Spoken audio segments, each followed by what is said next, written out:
a finite, reasonable world, symmetrical, consistent, enclosed. Well, symmetry is a human concept because, with all our oddities, we are more or less symmetrical. And the balance of a mantelpiece by Adam or a phrase by Mozart reflects our satisfaction with our 2 eyes, 2 arms, 2 legs, and so forth. And consistency. Again and again in this series, I've used that word as a term of praise. But enclosed, that's the trouble. An enclosed world becomes a prison of the spirit. One longs to get out. One longs to move. One realizes that symmetry and consistency, whatever their merits, are the enemies of movement.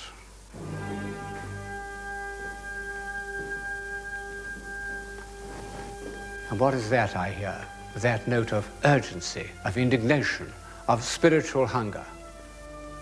Yes, it's Beethoven. It's the sound of European man once more reaching for something beyond his grasp. We must leave this trim, finite room and go to confront the infinite.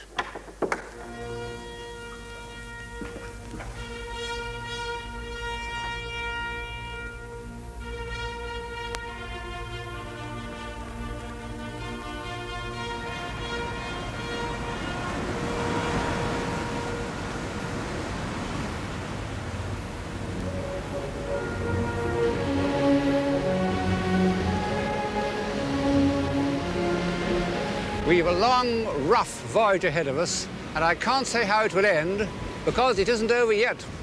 We're still the offspring of the Romantic movement, and still victims of the fallacies of hope.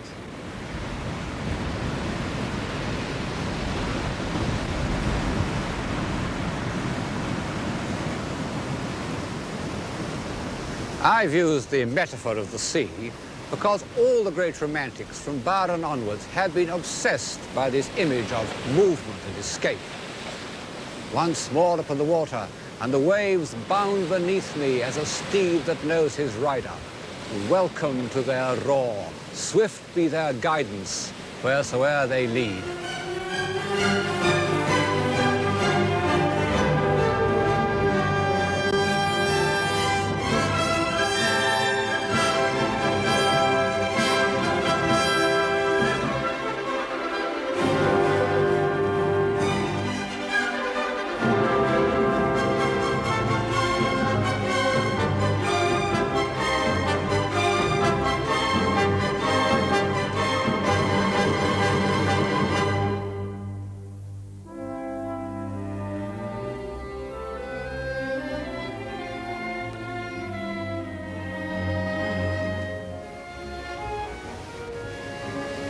This escape was also an escape from reason.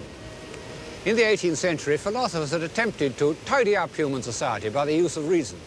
But rational arguments weren't strong enough to upset the huge mass of torpid tradition that had grown up in the last 150 years. In America, it might be possible for a new political constitution to be achieved by reason, but it took something more explosive to blast the heavy foundations of Europe.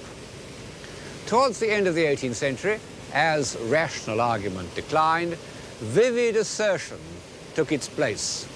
Rousseau, man was born free and is everywhere in chains.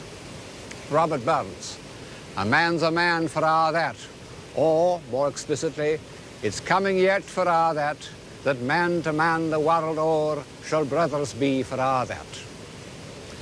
In 1790, an obscure English poet named Mordaunt wrote, "Sound, sound the clarion, fill the fife, through all the sensual world proclaim, one crowded hour of glorious life is worth an age without a name." These are the impulses that showed themselves like spray flying off a rock during the 1780s. Then, as we know, came the tidal wave.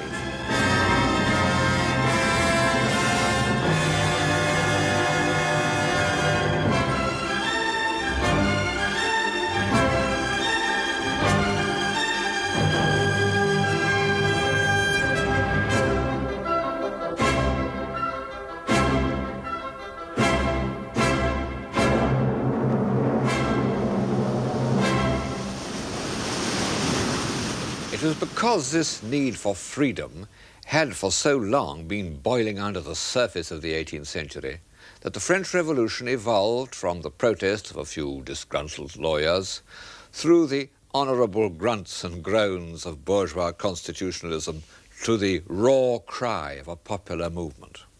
None of the intervening solutions would do.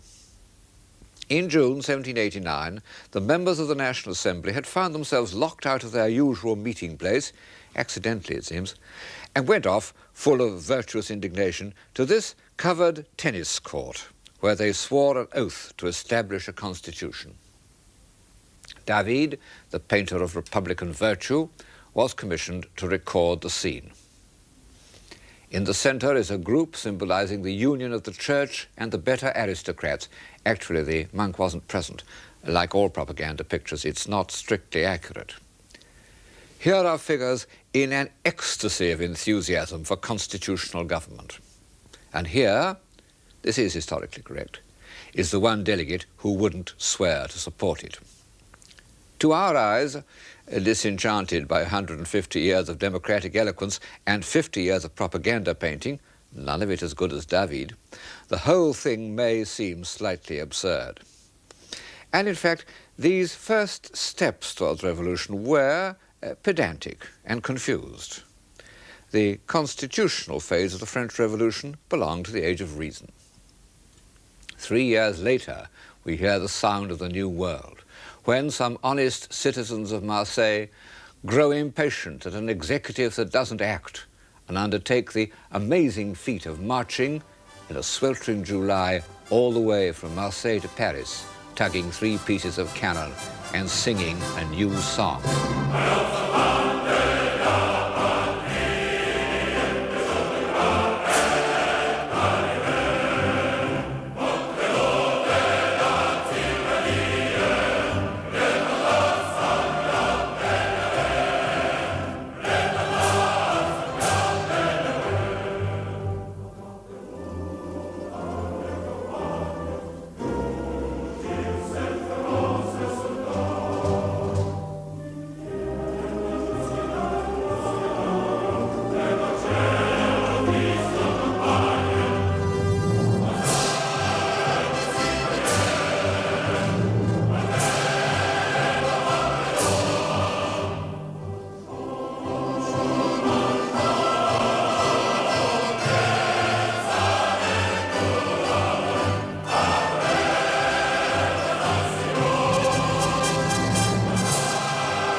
Breathes there a man with a soul so dead who can listen to that marching song without emotion, even today?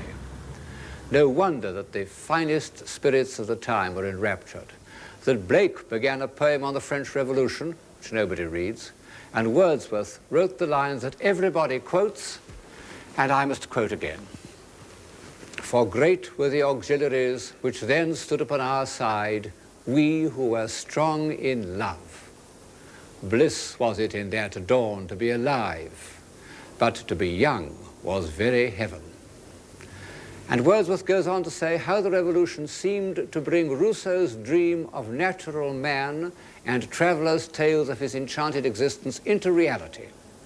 It was no longer confined to some secluded island, heaven knows where, but in the very world which is the world of all of us. At this point, the revolution was the romantic movement in action. And perhaps its greatest legacy to posterity has been its message to the young, that those who are strong in love may yet find a way of escaping from the rotten parchment bonds that tie us down. I can see them still through the window of the University of the Sorbonne, impatient to change the world, vivid in hope, although what precisely they hope for or believe in, I don't know. The moving fact about the first revolutionaries is that their dream of a new world was sharply defined. They wanted to change everything, even the calendar, making the year 1792 year one and renaming the months. The change of years was a nuisance, but the new names of the months, Ventose, Thermidor, Brumaire, so forth, the windy one, the hot one, the misty one, were charming, and I wish they'd survived. They expressed the love of nature that had become so closely entwined with the revolution. The same desire to return to nature affected women's fashions. All the artificial framework of the 18th century is thrown away, and the dresses follow the lines of the body with graceful simplicity. No more high powdered wigs, but flowing locks with a simple bandeau. And Madame Recamier, the most famous and inaccessible beauty of her time, posed for David with naked feet. Of course, there was a good deal of profanation and blasphemy and a vast amount of destruction. Cluny, Saint-Denis, many of the sacred places of civilization were horribly knocked about. It was even proposed to pull down Chartres Cathedral and build in its place a temple of wisdom.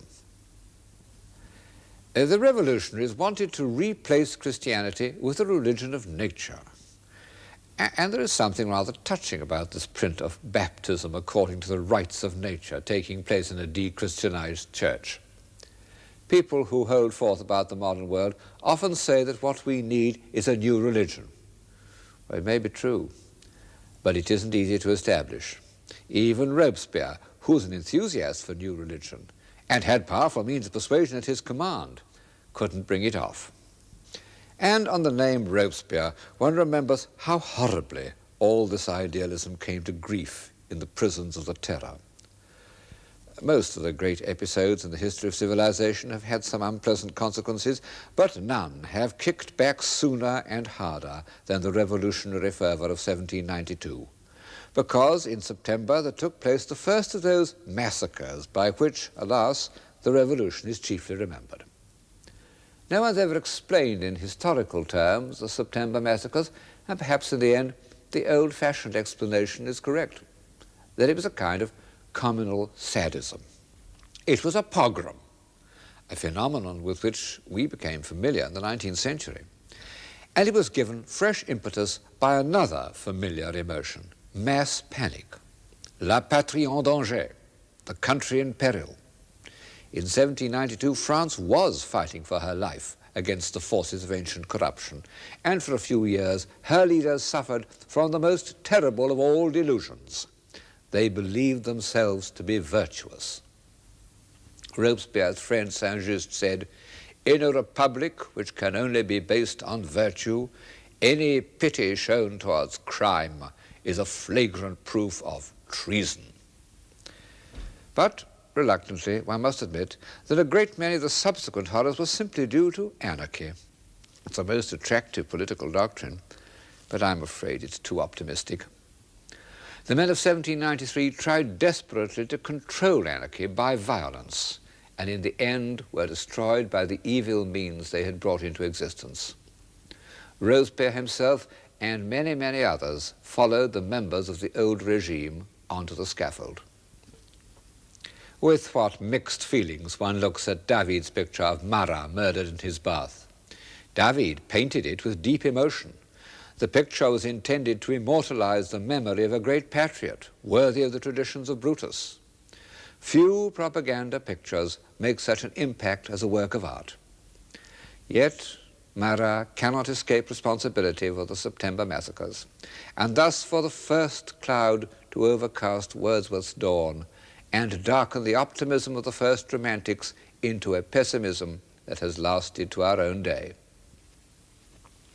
The revolutionary spirit lived on after his death, as we see it in this picture by David, painted in 1795, but it had no leaders. French politics was exactly the same melee of self-seeking infighting that it was to become so often in the next 150 years. Then, in 1798, the French got a leader with a vengeance.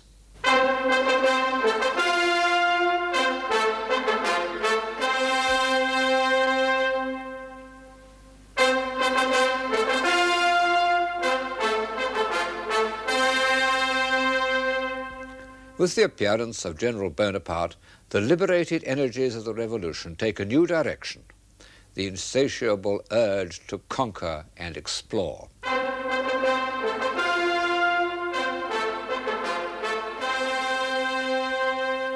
His council chamber at Malmaison, where the first great plans of conquest were worked out, is a soldier's room with a ceiling made to look like a tent, a fashion that was followed all over Europe for the next 50 years. And this is the actual council table. On the doors are trophies of arms of the warlike peoples of antiquity, Carthaginian, Roman, Greek, the Middle Ages.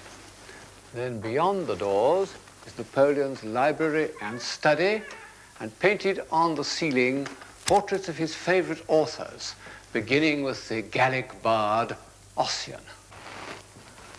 What a charming room. Of course, it's an adaptation of an antique room, but made livable, almost comfortable. And this is his actual desk. Military glory, conquest. What have they to do with civilization? War and imperialism, so long the most admired of human activities, have fallen into disrepute. And I am enough a child of my time to hate them both. But I recognize that, together with much that is destructive, they are symptoms of a life-giving impulse. And shall I die with this unconquered? How many great poets and artists and scientists could have spoken those words that Marlowe put into the mouth of the dying Tamburlaine? In the field of political action, they have become odious to us. But I've an uneasy feeling that one can't have one thing without another. That Ruskin's unwelcome words, "No great art ever yet rose on earth but among a nation of soldiers," seems to be historically irrefutable, so far. The need to conquer was only one part of Napoleon's paradoxical character. There was also the political realist, the great administrator, the author, or at least the editor, of that classic corpus of law, the Code Napoleon, written at this very desk.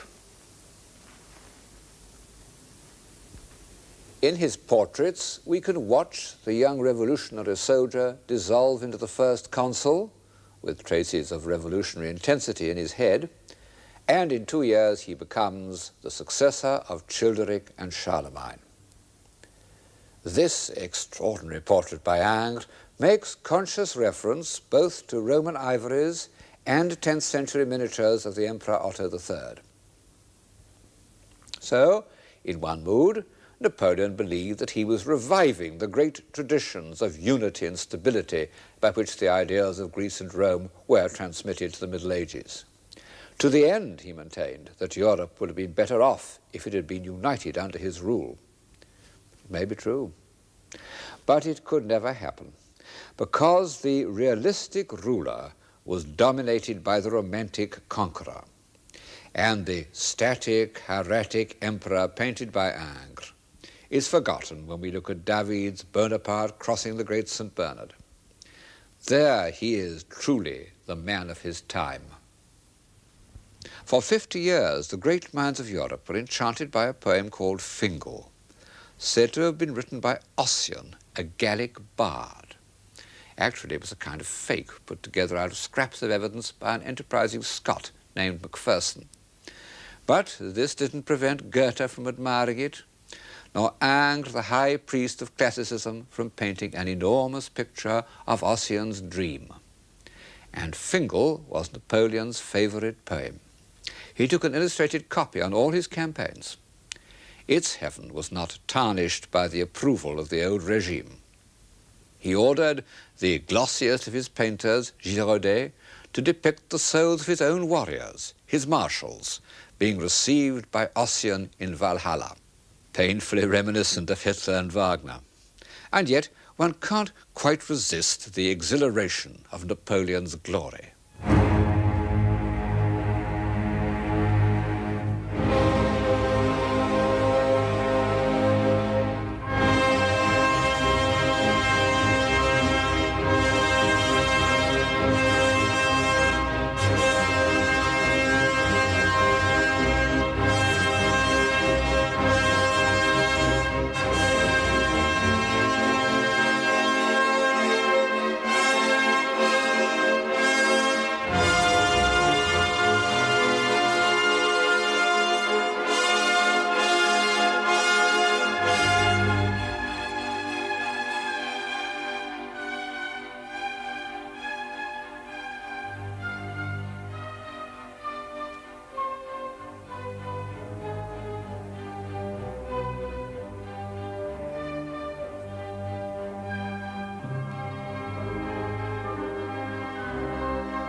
Communal enthusiasm may be a dangerous intoxicant, but if human beings were to lose altogether the sense of glory, I think we should be the poorer.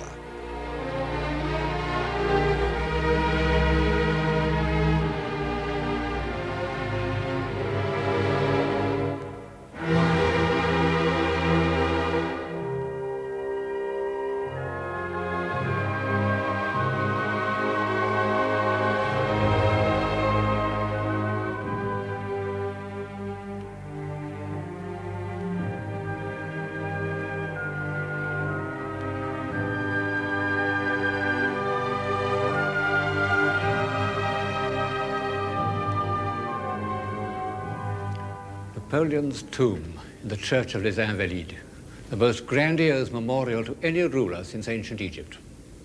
And what, in all this glory, had happened to the great heroes that spoke for humanity in the revolutionary years?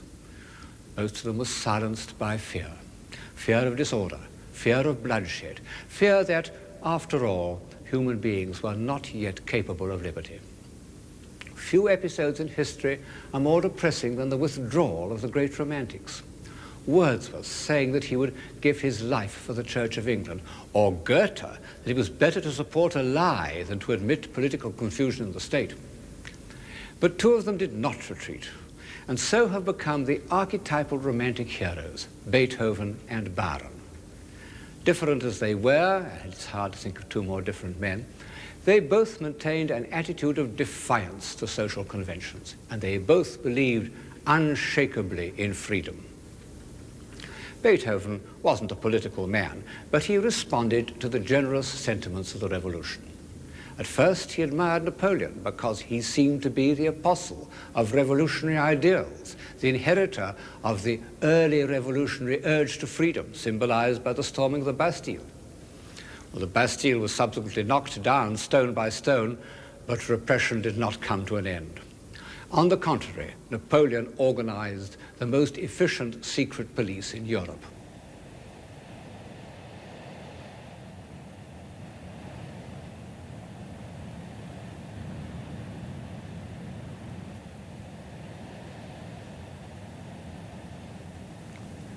This place is the dungeon of the castle of Vincennes, where political prisoners of all sorts have faced the firing squad right up to the end of the last war. Hateful, and would have been equally hateful to both Byron and Beethoven. When Beethoven heard that Napoleon had proclaimed himself emperor, he tore off the dedication page of the Third Symphony and was with difficulty prevented from destroying the score. Later, he was to write in his opera Fidelio the greatest of all hymns to liberty, as the victims of injustice struggle up from their dungeons towards the light.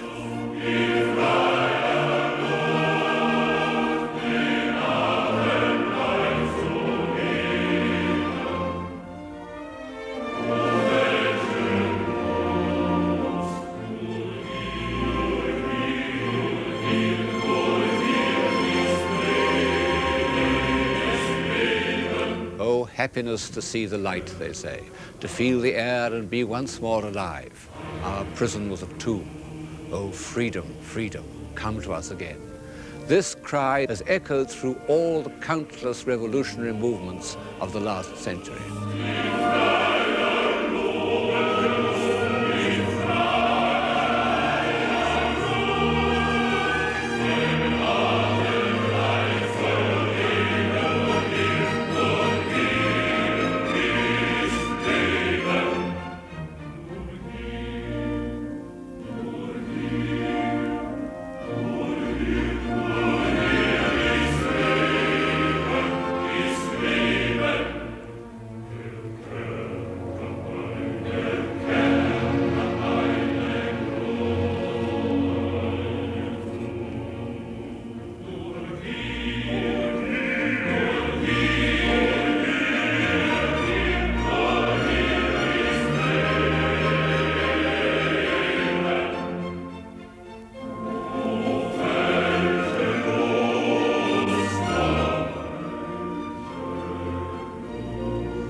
far as freedom is concerned, I'm afraid that recent revolutionary movements haven't got as far forward. On the fall of the Bastille in 1792, it was found to contain only 7 old men who were annoyed at being disturbed.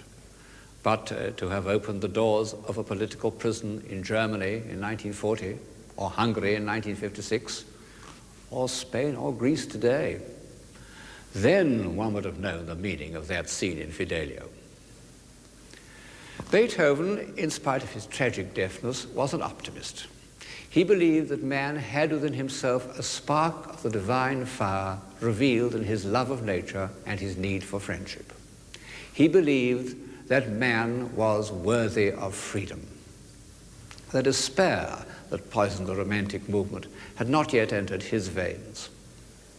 But by about 1810, all the optimistic hopes of the 18th century had been proved false. The rights of man, the fall of tyrants, the benefits of industry, all a delusion. The freedoms won by revolution had been immediately lost, either by counter-revolution or by the revolutionary government falling into the hands of military dictators. In Goya's picture of a firing squad, called the 3rd of May, 1808, the repeated gesture of those who have raised their arms in heroic affirmation becomes the repeated line of the soldiers' rifles as they liquidate a small group of liberals and other inconvenient citizens. Well, we're used to all this now. We're almost numbed by repeated disappointments. But in 1810 it was a new experience, and all the poets and philosophers and artists of the Romantic movement were shattered by it.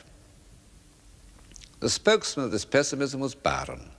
He would probably have been a pessimist anyway, it was part of his egotism. But appearing when he did, the tide of disillusion carried him along, so that he became, after Napoleon, the most famous name in Europe. From great poets like Goethe and Pushkin, down to the most brainless schoolgirl, his works were read with an almost hysterical enthusiasm, which, as we struggle through the rhetorical nonsense of Lara or the Gayur, we can hardly credit, because although Byron wrote quite a lot of good poetry, it was his bad poetry that made him famous. Byron, who was very much a man of his time, wrote a poem about the opening of a prison, the dungeon of the castle of Chillon on the Lake of Geneva, just behind me there. He begins with a sonnet in the old revolutionary vein, eternal spirit of the chainless mind, brightest in dungeons, liberty. But when, after many horrors, the prisoner of Chillon is at last released, a new note is heard. At last men came to set me free. I asked not why and recked not where, it was at length the same to me, fettered or fetterless to be. I learned to love despair. Since that line was written, how many intellectuals, down to Beckett and Sartre, have echoed its sentiment? But this negative conclusion was not the whole of Byron. The prisoner of Chillon had looked from his castle wall onto the mountains and the lake and felt himself to be part of them. This was the positive side of Byron's genius, a self-identification with the great forces of nature, in short, with the sublime.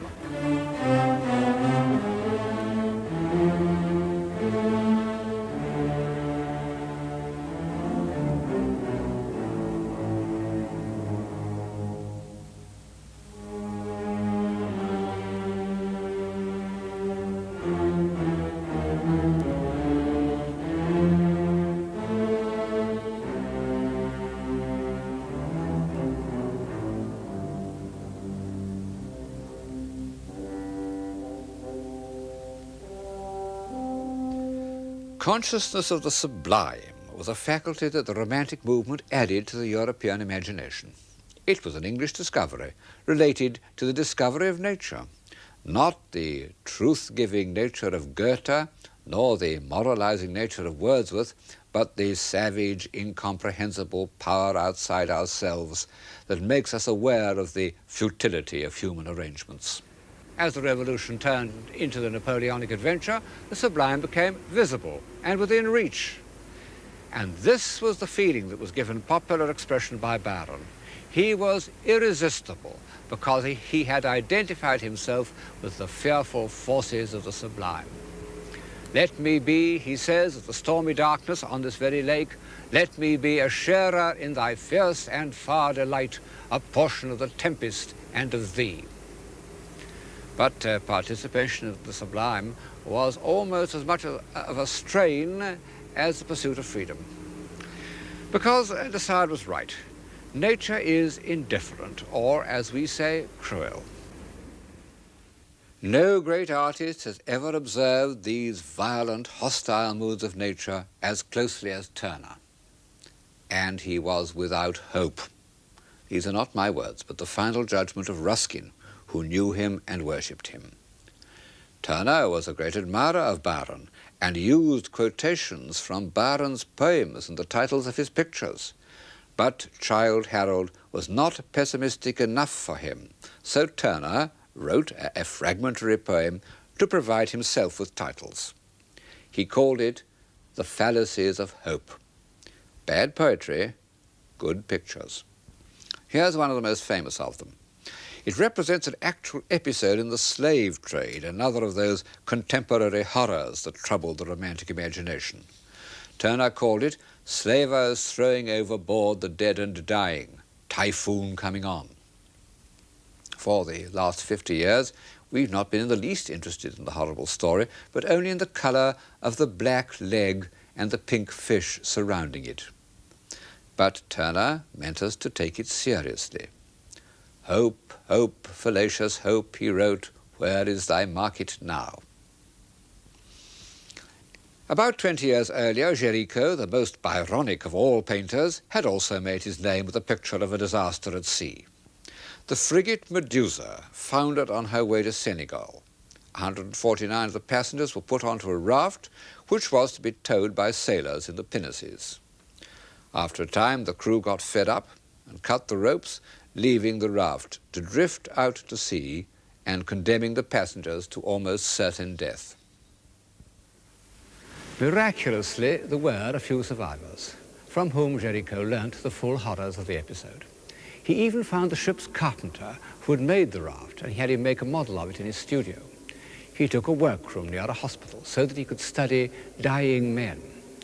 He'd been a dandy, but he gave up his life of pleasure, shaved his head, and locked himself in a room with corpses from the morgue. He was determined to paint a masterpiece. And he succeeded.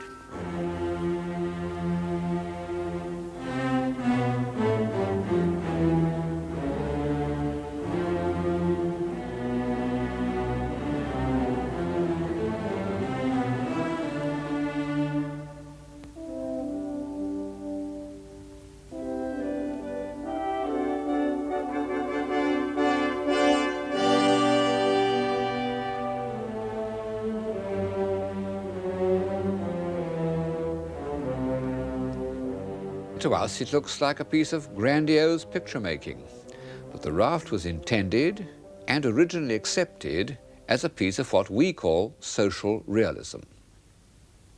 Géricault's last works were a series of portraits of lunatics, which I think are among the great pictures of the 19th century. They carry a step further the romantic impulse to explore beyond the bounds of reason. His intense effort to penetrate into their disordered minds has led him to grasp more fully the complete physical character of their heads. By this time, Géricault was dying of some internal injury, which he aggravated by riding the most unruly horses he could find. No strong man has ever sought death more resolutely.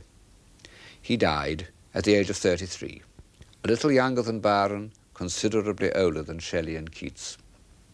Fortunately, he left a spiritual heir, whose pessimism was supported by a more powerful intellect, Delacroix. The first picture in which Delacroix is entirely himself is the Massacre of Chios.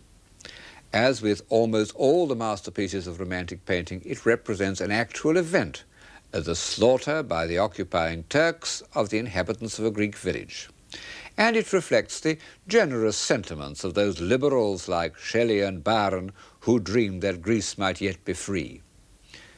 While Delacroix was painting it, came the news of Byron's death on campaign at Missolonghi. There is protest and compassion in this picture. more perhaps than Delacroix was ever to show again, because he came to despair of all attempts to change society and retreated into painting subjects from romantic poetry. Some of his greatest pictures were inspired by Byron. This is The Prisoner of Chillon. As luck would have it, one of Delacroix's friends became Prime Minister and gave him many public commissions, including the library of the French Parliament House. At one end of the room, he painted the scene of Attila the Hun trampling on the remains of antique civilization. What an incredible choice for a library! And made all the stranger by Delacroix's obvious sympathy with this embodiment of destructive energy. No one realized better than Delacroix that we got through by the skin of our teeth. And he would have added, was it worth it? But in the end, somewhat reluctantly, he would have answered yes. He valued European civilization all the more because he knew it was fragile. The 19th century revealed a split in the European mind as great as that which afflicted Christendom in the 16th century, and even more destructive.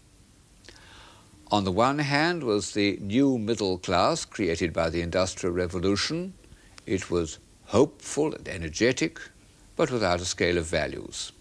Sandwiched between a corrupt aristocracy and a brutalized poor, it had produced a defensive morality, conventional, complacent, hypocritical.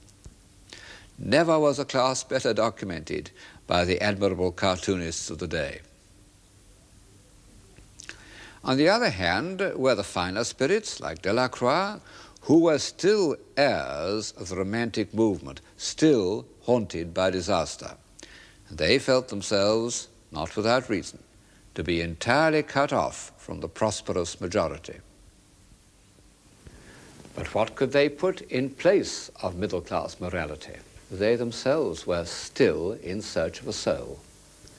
The search went on throughout the 19th century, and it continues today, and leads to the same sense of isolation and despair. In the visual arts, its chief interpreter was the sculptor Rodin. He was the last great romantic artist, the direct heir of Géricault and Byron. Indeed, his greatest disappointment was that he didn't win the competition to do the Byron Memorial in Hyde Park. And like them, his abundant animal spirits didn't allay, but rather enhanced his view of mankind's tragic destiny. And like them, there is, sometimes in his expressions of despair, a trace of rhetorical exaggeration.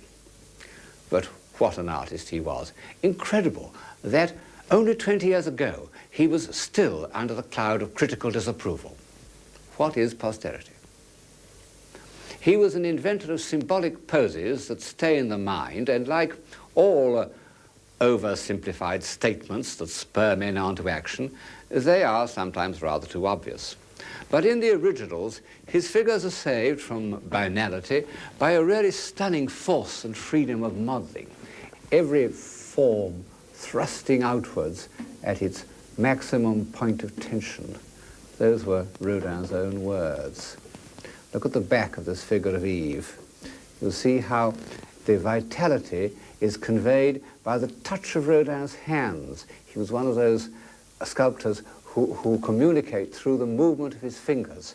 And for that reason, all his best figures were modeled quite small, enlarged afterwards by other artists. This is the largest scale on which Rodin ever worked. If some of his gestures look a little forced, one must also admit that Rodin's power of representing figures under the pressure of violent emotions links him with a whole line of modern art, from Munch to Francis Bacon. These are his burghers of Calais, staggering out of the beleaguered city and offering their lives to the brutal English king in order that the people may be saved. They are still with us. Romantic man at the end of his pilgrimage.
Rodin did one work which is dateless, very ancient or very modern, depending on which way you look at it.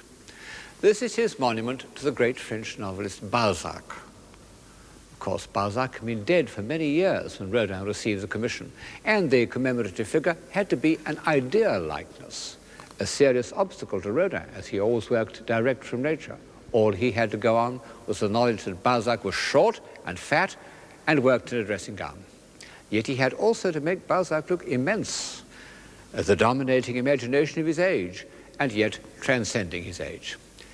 He set about the problem in a peculiar way. He made 7 naked figures of Balzac to satisfy his sense of Balzac's physical reality.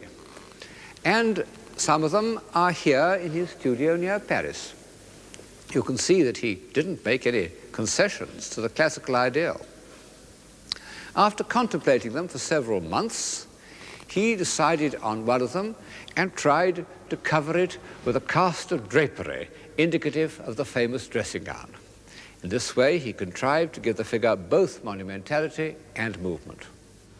The result is, to my mind, the greatest piece of sculpture of the 19th century, perhaps, indeed, the greatest since Michelangelo. But this isn't the way that which Rodin's contemporaries saw it when he was exhibited at the Salon of 1898. They were horrified. Rodin was a hoax, a swindler. They even raised the cry of La patrie en danger, which shows how seriously the French take art. The crowds surging round it, threatening it with their fists, were unanimous on one point of criticism, that the attitude was impossible, and that no body could exist under such draperies. Rodin, sitting nearby, knew that he had only to strike the figure with a hammer and that the draperies would come off, leaving the body visible. Hostile critics said that it was like a snowman, a dolmen, an owl, a heathen god. All quite true, but we no longer regard them as terms of abuse.